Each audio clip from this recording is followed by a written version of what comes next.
off with the players that I would look to move on from, and I want to make it clear that just because a player is on this list doesn't mean that I don't like the player or think that they aren't good. I just feel that it would be in the better interest of the team to let these guys test the open market. Starting with offense, and the first name on this list, and that is, of course, quarterback Teddy Bridgewater. As you know, Teddy was acquired in a trade with the Carolina Panthers in the 2021 offseason in exchange for a 2021 sixth-round pick. As part of the terms of the trade, the Panthers agreed to absorb a majority of Teddy's 21 salary, just essentially making him a cheap one-year rental. Teddy ended up winning the starting job over Drew Lock in training camp, and I feel the best way you could describe his 2021 season is up and down. And hey, he did put up respectable box score stats, completing 67% of his passes for 3,052 yards, 18 touchdowns, and 7 picks. That said, as I like to preach, stats don't tell the whole story. And when you turn on Teddy's tape, you definitely see some red flags. There's a narrative about Teddy amongst a small sector of Broncos country that likes to deem Teddy as Teddy check down and Teddy 2 yards. While I feel this narrative is somewhat overblown, it isn't completely overblown either. Sometimes throwing short the sticks and allowing your playmakers to do their job and pick up the first down is the right decision. It is what you should do. That being said, there are just countless examples of where Teddy would have receivers open downfield, but he would just pass it up for a shorter, safer throw underneath. It's really frustrating, honestly. And these situations do somewhat baffle me. I'm not sure if it's Teddy doesn't trust himself to make those throws. Perhaps he knows his limitations as a player. Or maybe he has the mindset of, hey, I've made my hay in the NFL playing a conservative brand of football. Why stray away from it? It's definitely one of the more glaring issues when you watch Teddy's tape. Teddy's durability is something else that is a major concern. He has suffered a litany of injuries over the course of his career, the worst of which was his horrific knee injury he suffered when he was in Minnesota back in 2016. Really, that injury was a major factor in the course that his career has taken. When he got healthy, he was never able to get his job back in Minnesota. They signed Kirk Cousins. The Vikings moved on. He ended up having a cup of coffee with the Jets. He was traded to New Orleans, where he played pretty well in relief of Drew Brees in 2019 when the Saints went 5-0. That team was loaded back then. Should have won a Super Bowl. Another video for another day. He then signed in Carolina in 2020, where it was pandemic-laced season. Overall, just a mess of a year, and frankly, he was playing pretty well in the first half of the season, and then he suffered a knee injury mid-season in a game against the Falcons. Teddy's play and the team's play in general just seemed to take a nosedive after his own injury, as well as an injury to Christian McCaffrey, which ended his season. Long story short, he gets traded to Denver, where it seems like his 2021 season just took a similar turn as his 2020 season. The first 3 weeks of the year, Teddy and the team were playing well. Teddy was playing pretty efficient despite losing Jerry Jeudy to a high ankle sprain for multiple weeks. The defense was holding its own despite injuries in the secondary. We were 3-0 against the Giants, Jets, and Jags. Life was good. Then Teddy suffers his first concussion of the season against the Ravens on a hit from Odafe Oweh before the end of the first half. Then he also suffers a knee injury, and that's where the season just totally began to unravel for the team. You know what happens from there? We finished the season 4-10. Teddy's effort against the Eagles gets questioned. Yada yada yada. I'm not here to rehash the pain of last season.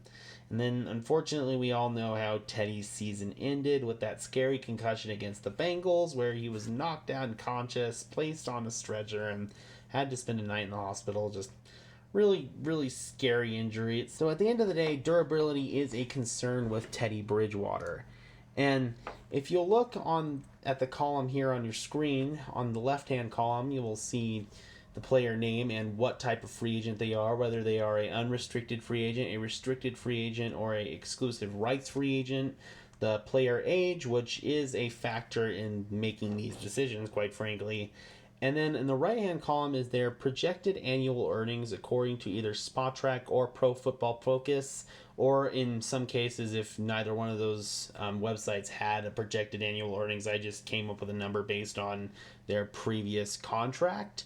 So, according to Pro Football Focus, Teddy's projected to make $8.5 million, signing a 2-year, $16 million deal. And obviously, here in Broncos country, the biggest question has been quarterback, frankly, ever since we've lost Peyton Manning.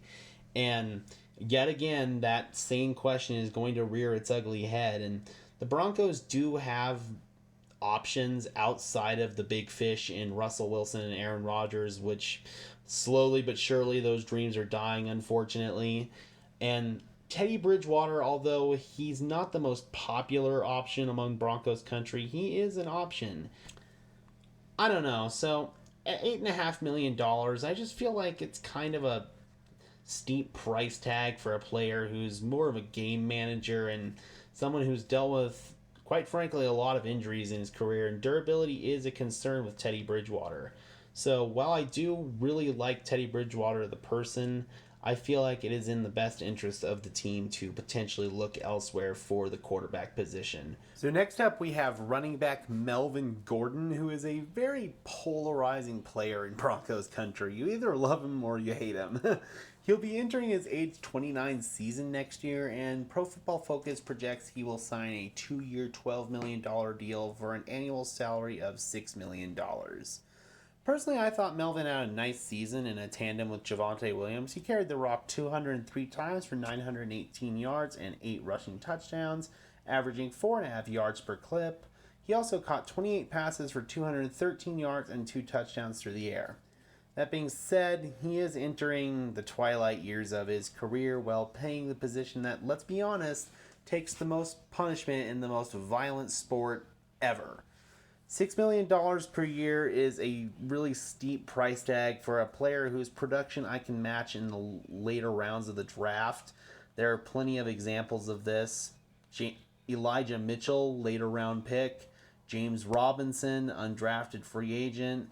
Fan favorite here in Broncos country, Phillip Lindsay, undrafted free agent. Just countless examples of players who are high quality players matching the production of another high quality player like Melvin Gordon, but those players are going to get paid pennies on the dollar in comparison to a guy like Melvin Gordon, who's projected to make $6 million a year. I would definitely consider bringing Melvin back on a cheaper ticket, but at the end of the day, this is Pookie's backfield. So next up, we have wide receiver / punt returner Deontay Spencer, who is scheduled to be a restricted free agent. And for those who don't know, restricted free agents aren't just free to sign with whatever team they want to. Their previous team does have the right to match their deal. They do essentially have right of first refusal, and they can also place tenders on the player, meaning that if another team wants to re-sign the player, they would have to give up a draft pick in return. Restricted free agents can also sign a tender, but more on that later. Deontay Spencer is going to be entering his age 30 season next year, and he is projected to earn $1 million. Personally, Deontay Spencer, oh man, he has been a decent return man for us. Reliable hands. Don't recall in recent memory him muffing a punt. That being said, he basically takes up a roster spot just to play one role. And quite frankly, if you're going to have a roster spot for strictly a return specialist, I'd want that guy returning kickoffs as well, and Spencer did not do that last year. Another issue I have is he's got potential to be used as a gadget guy in the offense with his speed, but the Broncos just haven't done that.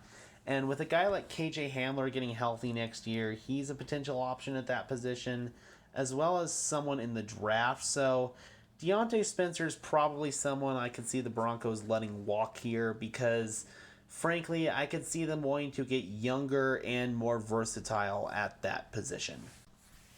Next up, we have offensive tackle Cameron Fleming, who quite frankly exceeded my expectations this season. past few seasons, he has played the Patriots, the Cowboys, and the Giants, and quite frankly, he was not good at all.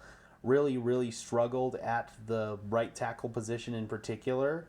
And when he was signed to the Broncos, I was expecting him to simply be a camp body who was not going to make the 53-man roster. And his play in preseason, in my opinion, reflected that. And to my surprise, he made the 53-man roster. And when he got playing time, he actually played pretty well.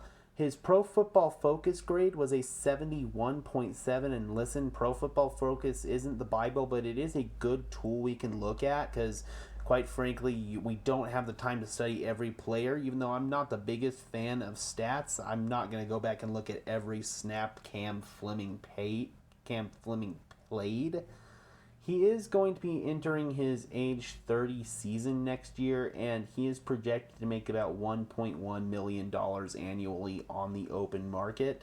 He was a quality player for us, but again, I just feel like you could get younger and frankly better at that position.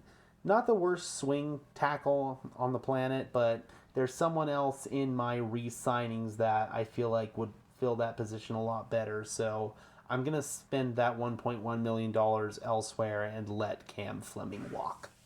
Next up, we have a player who is probably going to cause some controversy for being on this list, and that is linebacker Alexander Johnson. And listen, it's not because I think Alexander isn't a good player. I do. I just feel like there are some legitimate arguments to let him walk. First of all, he is 30 years old, and he is projected to make $7 million a year, according to Pro Football Focus. And while I do feel like he would bring value in terms of the run defense, which did suffer when he did go down with a season-ending pectoral injury. That being said, he does tend to struggle in coverage, which is why I feel that the $7 million that he is projected to earn this year may be better spent elsewhere, and I do feel like the Broncos would be better off going in a different direction at linebacker. More on that later in the video. Next up, we have arguably the biggest disappointment from the 2021 Broncos, and that is cornerback Kyle Fuller. Now, Kyle Fuller, of course, was brought in as a free agent from the Chicago Bears, where he had previous experience with then Bears defensive coordinator and former Broncos head coach Vic Fangio. In 2018, in Fuller's last year under Fangio, he was regarded as one of the best corners in the league and had an all-pro season as a result. Now, the following two seasons after Fangio left to become the head coach of the Broncos, Fuller's play started to decline, and he was cut for cap casualty reasons by the Chicago Bears at the end of the 2020 season. And he was brought in by the Broncos as a free agent, reuniting him with Fangio in the hopes that they could recapture some of that former glory. Well, let's just say that did not happen. Kyle Fuller was absolutely terrible last season, posting a 47.2 Pro Football Focus grade. That is awful. Constantly, he was getting his hips turned by wide receivers, just absolutely looking lost in coverage. He played some at nickel when Bryce Callahan went down, and I will say he actually was slightly serviceable at nickel. That being said, he is projected to earn $5.75 million next year, according to Pro Football Focus. So, I don't know, man. I honestly could see a scenario where Kyle Fuller just isn't even in the league next year. I just don't think he has it anymore. Next up, we have a player who has played very good football for the Denver Broncos in his 3-year tenure here, and that is, of course, safety Kareem Jackson. Now, you may be starting to notice a pattern in regards to the age of these defensive players that I am electing to move on from. All of them are on the wrong side of 30. Now, Kareem has been a very, very good player in his time here in Denver after his long run in Houston where he played both corner and safety. Here in Denver, he has pretty much exclusively played strong safety and has been known as a downhill thumping hard hitter, just lays the wood on people, just a really hard hitter, and he looks he's looked good in coverage too, but unfortunately, the past couple of seasons, the injury bug has really begun to bite him, particularly back injuries. And he is 33 and is projected to make $3.5 million next year. I don't know, man. A player on the wrong side of 30 with back injuries just kind of screams red flag for me. And although Kareem's been a good player for us, I feel like it's just time to move on, upgrade at the position. Hopefully, find somebody that you can pair long term with Justin Simmons as hopefully one of the best safety tandems in the league. And I do have some names in mind. More on that in a future video. Next up, we have another defender over the age of 30, and that is interior defensive lineman Shamar Stephen. A George Payton acquisition, came over as a free agent from the Minnesota Vikings last season. And I thought overall he played pretty well in spot time for us. Recorded 20 solo tackles and 17 assists. Didn't record any sacks, however. He is projected to make $1.5 million next season. And I don't know. I just feel like, again, that's another case scenario where I just want to get younger at that position. And it's nothing against Shamar himself, but that it's a league where you're trying to get younger and you're trying to get cheaper. And that is production that you can replace in the later rounds in the draft for pennies on the dollar.